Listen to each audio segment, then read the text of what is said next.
Sabda Palon sang penasihat Majapahit.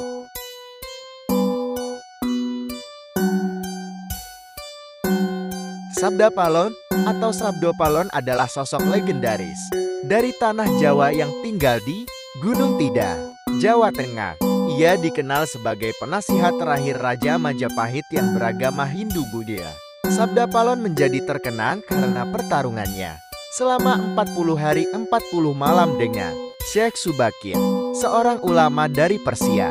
Pertarungan ini berakhir imbang dan menghasilkan sebuah perjanjian legendaris yang dipercaya oleh masyarakat Jawa hingga kini. Namanya disebutkan dalam serat Darmagandhuul, karya Ki Kalamwadi, yang ditulis pada Sabtu Lagi, 23 Ruwa, 1830 Jawa, 16 Desember tahun 1900. Serat Darmagandhuul adalah tambang Macapat dalam bahasa Jawa Ngoko.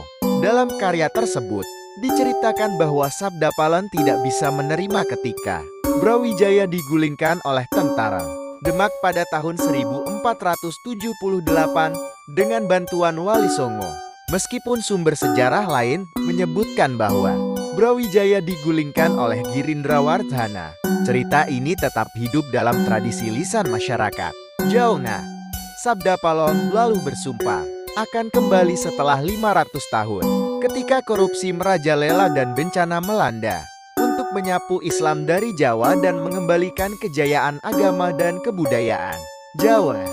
Dalam Darmagandhuul, agama orang Jawa disebut agama Buddha, sebuah perpaduan ajaran Buddha dan Hindu.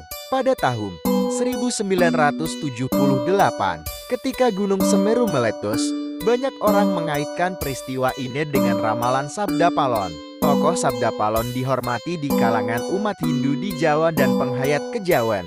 Ia seringkali dikaitkan dengan Naya Genggon, sesama penasihat Brawijaya V. Namun, tidak jelas apakah kedua tokoh ini adalah orang yang sama atau berbeda.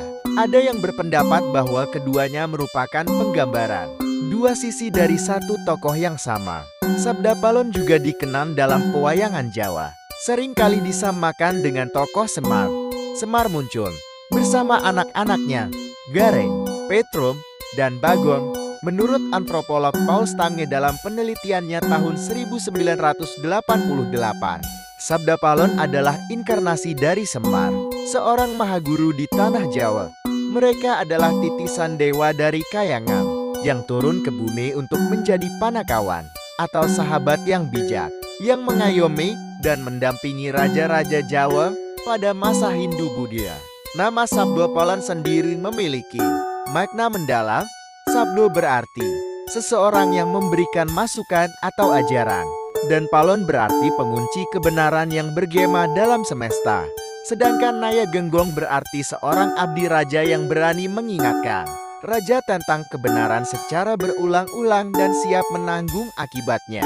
Sabda Palon dipercaya sebagai Raja Jin dari Gunung Tidak, Jawa Tengah, yang membuat Pulau Jawa menjadi angker. Oleh karena itu, Raja Turki Mehmed mengutus Syekh Subakir untuk meruqyah Pulau Jawa dan menyebarkan agama Islam di tanah Jawa. Perjanjian antara Sabda Palon dan Syekh Subakir inilah yang membuka jalan bagi penyebaran Islam di Jawa. Kini, ajaran dan petua Sabda Palon menjadi bagian dari kitab yang menceritakan sejarah asal mula Kabupaten Pati dalam bentuk sastra babat yang mengandung nilai-nilai kebaikan dari leluhur tanah Jawa.